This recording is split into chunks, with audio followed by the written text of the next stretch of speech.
दोस्तों ये होता है हीरो बाइक का प्राइमर गेयर दोस्तों। और अगर ये ख़राब हो जाए तो ये साउंड करने लगता है दोस्तों। सूं सूं की आवाज़ आने लगती है इंजन से।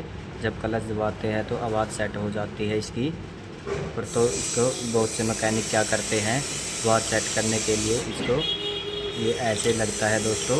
और मैकेनिक जो है इसको इस तरह से उल्टा करके लगा देते हैं और आवाज़ बिल्कुल ऐसे ही रहती है।